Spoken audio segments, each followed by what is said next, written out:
advice to Democrats, I guess, which is that, Republicans have basically appropriated these words for some time now and, using them in ways that suggest that Republicans are really all about freedom. I mean, they slap the word freedom on everything, right? Republicans and their big donors, Freedom Works, Freedom This, Freedom Project, Freedom, or Liberty, an analog. And, last week, on Thursday of last week, I told you about how important it is, in my opinion, that Democrats reclaim the phrase law and order.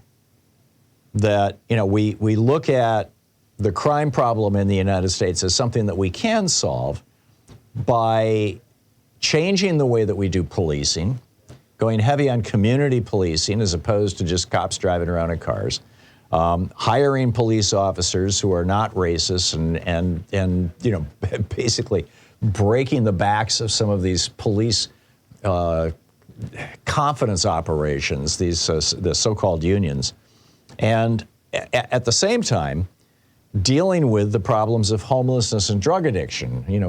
Since Reagan shut down the mental health facilities and cut our education budgets by 20%. I mean, there's so much we can do, right? This week, I wanted to talk about, so that's law and order we need to take back from Republicans. Today, I want to talk about we need to take back freedom from Republicans. I mean, they've been on this 40-year spree of slapping the word freedom on pretty much everything. But, in the modern lexicon, Democrats, all the way back to Franklin D. Roosevelt, really have a much better claim to the word freedom. I mean, Democrats are trying to expand your freedom to birth control and abortion. In other words, your freedom to control your own body. Democrats are trying to expand your children's freedom to breathe clean air, eat safe food, and drink pure water. While Republicans want to expand fossil fuel production and pollution. They want to defend factory farms with massive pools of liquid fecal matter. They want to promote cancer-causing chemicals and prevent cities from replacing lead pipes. Democrats want to expand your children's freedom to learn and aspire to higher education by keeping public schools and libraries open and expanding high-quality educational opportunities. Republicans around the country are banning and burning books, defunding public schools, and attacking teachers as terrorists and groomers. Democrats are fighting to protect entrepreneurs' ability to start and run small and medium-sized businesses. Republicans are all in on protecting corporate monopoly power and, the billionaires' CEOs' insatiable greed. Democrats are trying to protect our children and grandchildren's freedom to attend school and your freedom to walk out in public without fear of getting shot. Republicans, on the other hand, have pushed policies that have expanded the number of guns in America from under 100 million in 1970 to over 350 million in circulation today.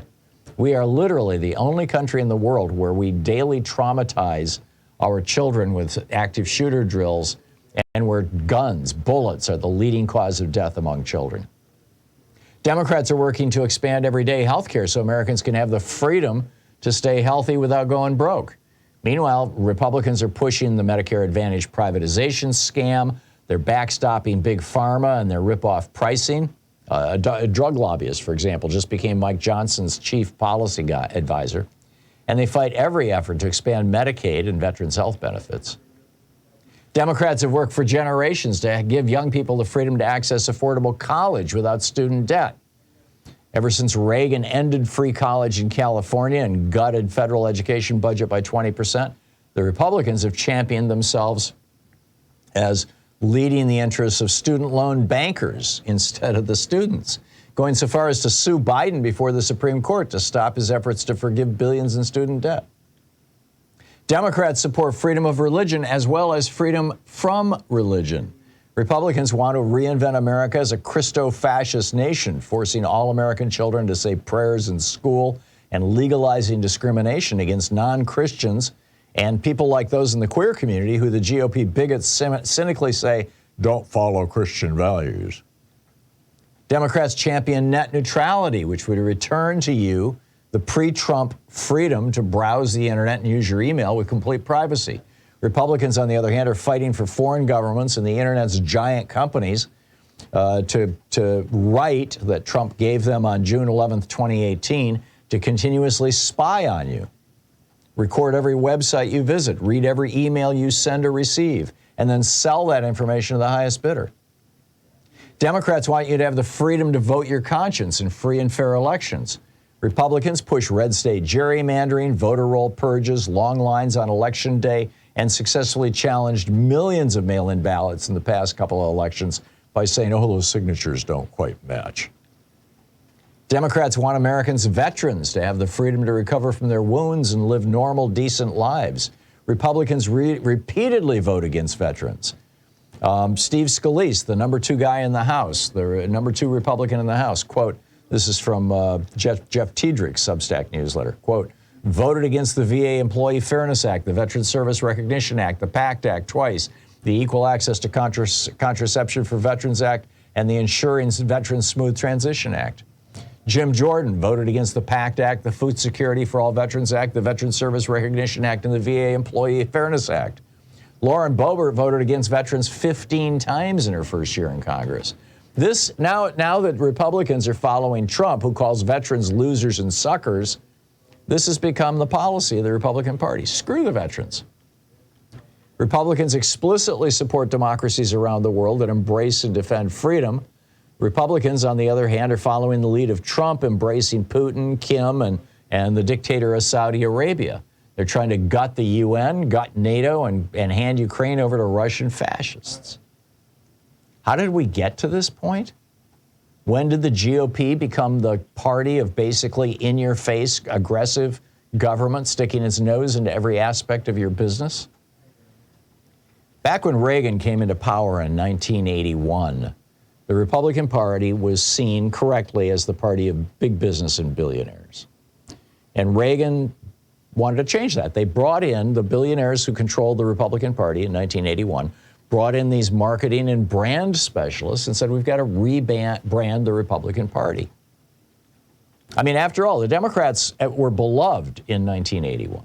They had fought and won 2 world wars. They created the world's first over 50% of the people middle class. They built gleaming new schools, hospitals, roads, and airports all across the nation. They steadily reduced both poverty and crime. They dropped the national debt from 115% of GDP down to 0.8 of $1 trillion when Reagan came into office. Democrats were quite literally, in 1980, known as the party of strong defense, a robust working class, education, health care, law and order, and fiscal responsibility. And then Reagan came into office by cutting a deal with the Ayatollah to hang on to the hostages. When he was sworn into office in 1981, the only Republican president since the Great Depression had been Dwight Eisenhower, and he'd gone along with the Democrats. But Reagan rejected all that. He cut taxes on the morbidly rich.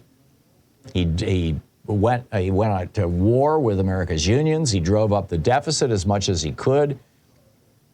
He gutted regulatory agencies. He made it radically more expensive for working class kids to get a college education. He destroyed every union he could. He gave publicly owned lands to fossil fuel billionaires who were Republican donors. He dismantled integrated public schools and replaced them with religious and for-profit private schools. He tried to reverse Roe v. Wade and return women to the economic control of their husbands and fathers. He tried to end the legal separation between church and state. And so today, every school kid can tell you, Republicans are the party of law and order, strong national defense, and fiscal responsibility, and life and Judeo-Christian values. These are all lies. They're not interested in law and order. They're defending a guy with 91 criminal convictions or indictments, and several he was convicted of fraud with Trump University. He was convicted of fraud with his Trump charity. They're not the party of strong national defense. Tommy Tuberville is trying to tear apart our national defense. They're not the party of fiscal responsibility and low taxes. They're 100% responsible for our $34 trillion deficit or debt. They're not the party of life. They tried to cut health benefits to everybody in sight. And they're certainly not the party of Judeo-Christian values. They ignore, Jesus' teachings in Matthew 25 and the Sermon on the Mount left and right. Democrats need to come right out and say it. We are the party of freedom. The Republicans are trying to limit your freedom. They want to limit your freedom to what you can read, what school you can go to, who you can marry, whether you can have birth control. Republicans, I mean, this is not even debatable. But Democrats need to pick up this mantle and run with it in a big way. And if they do, frankly, I think they're going to start winning elections. I could see a couple of years down the road where, you say, okay, who's the party of freedom? People go, Democrats, of course.